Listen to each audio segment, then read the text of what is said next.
തൃശൂർ വരന്തരപ്പിള്ളിയിൽ ഗർഭിണിയെ മരിച്ച നിലയിൽ കണ്ടെത്തിയതിൽ ആരോപണവുമായി കുടുംബം. ഭർത്താവ് ഷാരോൺ അർച്ചനയെ കൊന്നതാണെന്ന് അർച്ചനയുടെ പിതാവ് ആരോപിച്ചു. അർച്ചനയെ ക്രൂരമായി മർദ്ദിക്കുന്നതായിരുന്നു. മകളുടെ മരണത്തിൽ ഭർത്താവിന്റെ കുടുംബാംഗങ്ങൾക്കും പങ്കുണ്ടെന്നും അർച്ചനയുടെ അച്ഛൻ റിപ്പോർട്ടറിനോട് പറഞ്ഞു. പ്രശ്നങ്ങളെന്ന് പറഞ്ഞാൽ അവൾ പറയാൻ സമ്മതിക്കില്ല, അവൾ ഫോൺ കൊടുക്കില്ല, അവൾ ഒറ്റയ്ക്ക് വിടില്ല. ഒരു എവിടേക്ക് പോകണമെങ്കിൽ അവൻ തന്നെ ഉണ്ടാവും. എന്നിട്ട് അങ്ങനെയാണ് അവൻ ചെയ്യാറ്. വീട്ടുകാര് അവര് ഇത് ഭയങ്കര ഇതാണ്. അവർ എന്ന് പറഞ്ഞാൽ ഭാര്യ അമ്മയൊക്കെ ഭയങ്കര മുഴുവൻ ഈ കുട്ടീനെ ഉപദ്രവിക്കുക. അമ്മയും അത് ഞങ്ങൾ വിളിച്ച ഫോൺ മോളുടെ അമ്മ വിളിച്ചിട്ട് വരെ ഫോൺ ഞാൻ വിളിക്കാറില്ല, അമ്മ വിളിക്കാറ്. വിളിച്ചാലും ഫോൺ ആരാ നിങ്ങൾക്ക് ചോദിച്ചു അങ്ങനെ ഇതാക്കാറുണ്ട്. പോലീസ് ഞാൻ ഒരു ദിവസം കോളേജിൽ പഠിക്കാൻ പോയപ്പോൾ റോഡിലിട്ട് ഇല്ല കുട്ടി മോളെ.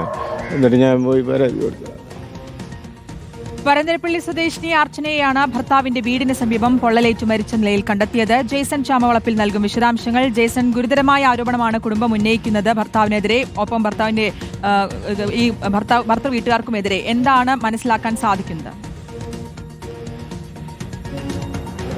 ശ്രുതി, ഇന്നലെ വൈകിട്ടാണ് ഭർത്തൃ വീട്ടിലെ സമീപത്തെ ഓടയിൽ ഒരു തോട്ടിൽ കുട്ടി പൊള്ളലേറ്റ് മരിച്ച നിലയിൽ അർച്ചനയെ കണ്ടെത്തുന്നത്.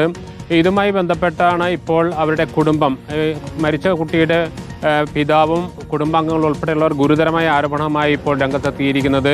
കഴിഞ്ഞ കുറേ നാളുകളായി അർച്ചനയെ ഈ ഭർത്താവും ഭർത്തൃ വീട്ടുകാരും ക്രൂരമായി മർദ്ദിക്കുകയും വലിയ രീതിയിലുള്ള മാനസിക ശാരീരിക പീഡനങ്ങൾ നൽകി വരികയുമാണ് എന്നതാണ് പ്രധാനമായി ഉയർന്ന പരാതി.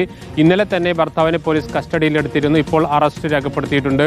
ഇതുകൂടാതെ ഭർത്താവിൻ്റെ മാതാപിതാക്കളും ഗുരുതരമായ ആക്രമണം, അതുപോലെ മർദ്ദനം ഇവർക്ക് നേരെ നടത്തിയിട്ടുണ്ട് എന്ന് തന്നെയാണ് കുടുംബം ആരോപിക്കുന്നതിൻ്റെ പശ്ചാത്തലത്തിൽ അവർ പോലീസിൽ പരാതി നൽകിയിട്ടുണ്ട്.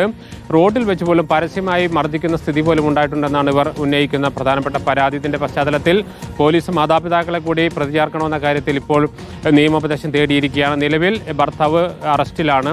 അതേസമയം തന്നെ കൂടുതൽ അന്വേഷണവും കൂടുതൽ നടപടികൾ വേണമെന്ന ആവശ്യമായി വീട്ടുകാരും രംഗത്ത് വന്നിട്ടുണ്ട്.